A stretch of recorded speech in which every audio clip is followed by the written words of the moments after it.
ایک بار تمہارے ابا مجھ سے کہنے لگے، بتاؤ تو انیسہ، سوچ کر بتاؤ کہ مرد شادی کیوں کرتا ہے؟ میں تو سچ مچ سوچ میں پڑ گئی۔ پھر بولے، مہینے بعد حساب کرو تو بیوی کا خرچہ مہینے کی 4 باہر والی عورتوں سے زیادہ ہوتا ہے، لیکن مرد پھر بھی شادی کرتا ہے۔ شادی پر لاکھوں کا خرچہ اور ہمت سے زیادہ بیوی کے ٹشن پورے کر کے دکھاتا ہے۔ اس کے لیے چھت ڈھونڈتا ہے، اس کے آرام کے لیے جتن کرتا ہے، دھوپ میں کڑتا ہے، محنت کی بھٹی میں جلتا ہے۔ کبھی ضرورت پڑے تو اس کے لیے کبھی اپنی انا بیچ دیتا ہے اور کبھی اپنی چمڑی بیچ دیتا ہے۔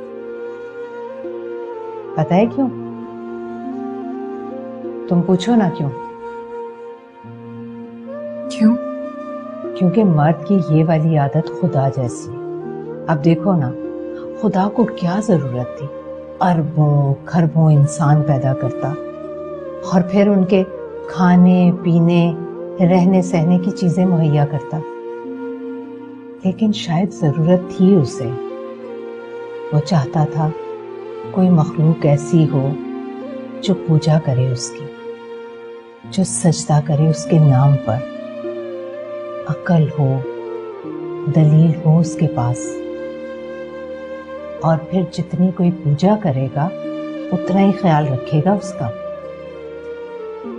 اور سب کچھ دے دینے کے بعد کہا کہ میں رحمان ہوں، رحیم ہوں، سب گناہ معاف کروں گا، لیکن شرک کبھی معاف نہیں کروں گا۔ تو بیٹا، خدا نے اپنی یہی عادت مرد کے خون میں ڈال دی۔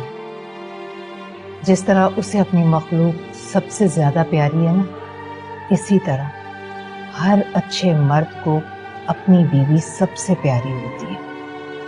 وہ خدا نہیں ہے، لیکن خدا کی طرح اس کے لیے سب کچھ کرتا ہے، یا پھر کرنے کی کوشش کرتا ہے، حتیٰ کہ اس کی غلطیوں اور کوتاہیوں پر رحمان اور رحیم بن جاتا ہے، لیکن اس کا شرک کبھی معاف نہیں کرتا۔